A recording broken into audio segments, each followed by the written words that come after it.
ensino educação emocional para as crianças, as birras diminuem. E por que que isso acontece? Porque na educação emocional, a gente ensina as crianças a nomear as emoções, a falar o nome da emoção que ela está sentindo. Então, por exemplo, quando alguém pega o brinquedo da mão dela sem pedir, ela pode sentir raiva. Só que ela não sabe que ela está sentindo raiva, ela não sabe nomear essa emoção, ela não sabe dizer o que ela está sentindo. Então, qual vai ser a reação da criança se ela não sabe falar sobre o sentimento dela? Vai ser uma ação. Ela vai ou pegar o brinquedo novamente da outra criança e vai ter ali um conflito entre os dois, ou ela pode, às vezes, bater na outra criança, ou ela pode ainda sair chorando porque a outra criança pegou o brinquedo da mão dela. Então, isso é uma frustração, isso é um sentimento que pode trazer tanto raiva quanto tristeza, né, para a criança. E quando ela não sabe o que de fato ela está sentindo, ela vai ter essas reações que são reações mais primárias, né, que estão ligadas à sobrevivência. Então, quando a gente estuda o cérebro da criança, a gente vê que a criança não consegue ter reações onde são mais pensadas, reações onde ela consegue controlar os impulsos delas, porque justamente a parte do cérebro da criança que é responsável pela tomada de decisão, ela ainda está em formação. E para que essa parte do cérebro da criança seja bem formada, para que ela aprenda a lidar com essas situações, nós precisamos ensinar educação emocional para a criança. Então, quando ela é frustrada, se eu não ensino para ela o que ela pode fazer quando ela sente raiva, quando ela sente tristeza, ela não vai aprender, ela vai ter sempre essa reação que nós chamamos de birra, de chorar, né, de bater no amiguinho, de tomar o brinquedo de volta. Então, se eu ensino para a criança o que ela pode fazer, por exemplo, ela falar com um amigo, eu não gostei do que você fez, quando você fez isso eu me senti triste, quando você fez isso eu senti raiva. Quando ela fala o que ela sentiu, ela tem menos tendência a reagir de maneira impulsiva. Só que existe algo que nós pais fazemos que desregulam essa educação emocional da criança. Geralmente, quando nós dizemos frases, engole esse choro, pra que ficar chorando, é feio, ou quando a gente diz pra criança, por que pular, pra que essa euforia toda, só porque você ganhou um jogo, só porque você ganhou um brinquedo. Quando a gente faz essas afirmações para a criança, quando a gente diz essas frases, nós estamos, na verdade, travando aquele sentimento da criança. Nós estamos tentando fazer com que a criança não sinta aquilo, só que isso não acontece, porque um sentimento, uma emoção, ele não pode ser controlado. Ele vai acontecer independente, né, do nosso controle. Você não vai deixar de sentir empatia quando você vê uma criança na rua com fome, com frio. Você não vai deixar de sentir a empatia se eu disser para você, não sinta empatia. Se eu disser para você, não chore. Se eu disser para você, se controle. Isso não acontece porque a gente não controla as nossas emoções. A criança também não controla o que ela está sentindo, mas nós podemos controlar as nossas ações. Então, é nesse ponto que eu quero chegar. Porque quando nós sabemos que nós não controlamos o que nós sentimos e sim controlamos as nossas ações, que nós podemos escolher o que fazer com aquele sentimento, né, que nós temos, então sim nós estamos desenvolvendo a inteligência emocional. E quando eu digo para a criança, engole esse choro, né, não fica chorando, Ou para que todo esse alvoroço, né? Então eu tô dizendo para a criança que ela não pode sentir aquilo. Só que isso é impossível de acontecer. Então, em vez de eu dizer para a criança para ela não sentir o que ela está sentindo, que é algo impossível de acontecer, eu preciso dizer para a criança que eu sei o que ela está sentindo. Porque, na verdade, a criança não sabe nomear o que ela sente. Ela não sabe dar nome para a emoção que ela sente. Então, se eu dizer para a criança, eu sei que você está triste porque o seu amiguinho pegou o brinquedo. Eu sei que você está triste porque a mãe não deixou você comer doce antes do almoço. Então, quando eu digo para a criança qual o nome da emoção, se é tristeza, se é raiva, se é alegria, por exemplo, eu sei que você está alegre porque você ganhou o jogo. Então, eu estou dizendo a emoção que a criança sente. Então, ela está associando aquele momento a uma emoção. Então, quando ela faz essa associação, ela sabe identificar. Eu estou ensinando o cérebro dela a identificar. Ela está memorizando aquilo ali. Então, ela diz, então quando eu ganho o jogo, eu sinto alegria.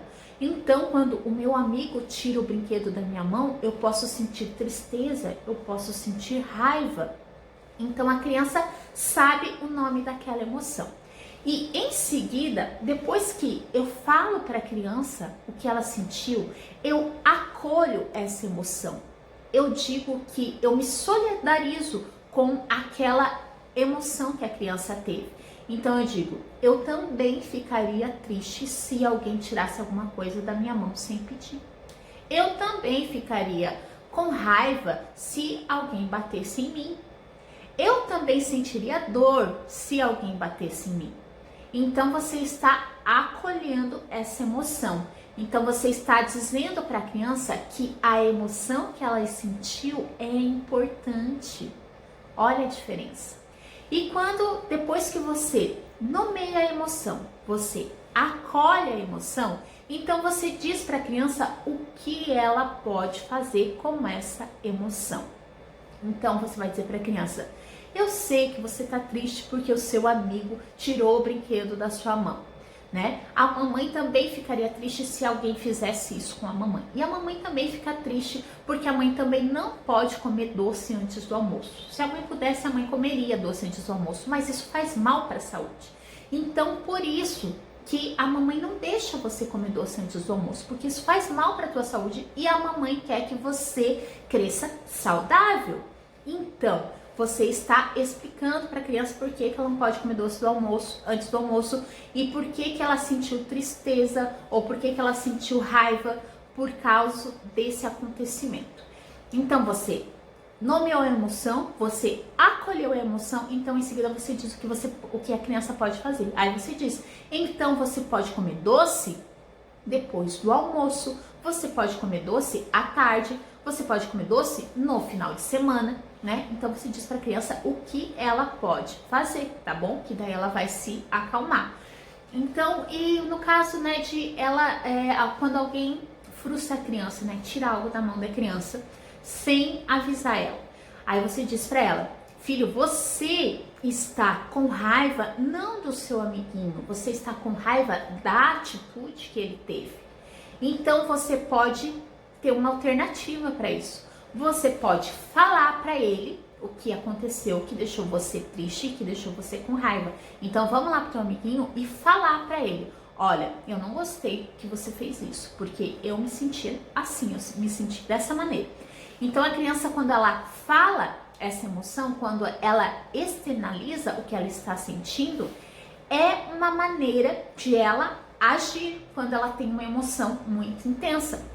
Então você está ensinando para a criança que quando ela tem essa emoção intensa, ela tem a alternativa de falar em vez de bater, em vez de brigar, em vez de gritar, em vez de chorar, né?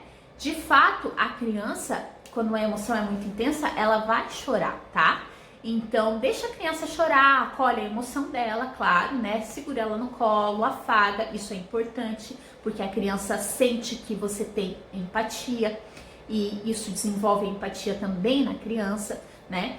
Então, você precisa fazer esses três, você nomear a emoção, depois você acolher a emoção e depois você dizer o que a criança precisa fazer. Nessa oficina especificamente, nós vamos trabalhar 5 emoções primárias, certo? A raiva, a tristeza, a alegria, o nojo e o medo. Então, 5 emoções primárias. Nós vamos trabalhar essas 5 emoções. A cada semana você vai receber a aula explicativa daquela emoção, vai receber materiais adicionais falando sobre essa emoção e também vai receber as ferramentas, tá? Que são aquelas atividades que você vai fazer com o seu filho para falar especificamente daquela emoção. Além das ferramentas, eu lanço também os desafios que você pode fazer, esses desafios, né? Tentar fazer esses desafios e quando você conclui os desafios, quando você consegue fazer aqueles desafios, você pode postar nas suas redes sociais, pode me mandar por direct, pode me mandar por mensagem, que é uma maneira de você estar ajudando outros pais de também conhecerem esse método. Trabalha em conjunto com o seu filho para desenvolver a inteligência emocional. A primeira ferramenta que eu já liberei para vocês é sobre reconhecer as expressões faciais de cada emoção, tá? Nessa ferramenta, a criança aprende a reconhecer, por exemplo, olhando para o pai quando o pai está triste, olhando para o pai e reconhecer quando o pai está alegre, olhando para o pai e reconhecer quando o pai sente medo, quando o pai sente raiva. Então, quando a criança aprende a nomear essas emoções, ela de fato está aprendendo a reconhecer as emoções na outra pessoa. Então, ela está desenvolvendo também empatia, porque ela está tentando reconhecer aquilo que a outra pessoa está sentindo. O primeiro passo para a gente desenvolver a inteligência emocional na família é, de fato, nomear, saber o nome das emoções, nomear essas emoções. E essa primeira atividade vai permitir isso. Espero que vocês tenham aproveitado ao máximo essa aula. Vou deixar esse tempo para vocês realizarem essa atividade, realizarem também o desafio. É um prazer enorme ajudar a sua família a desenvolver a educação emocional das crianças. Um abraço e até mais!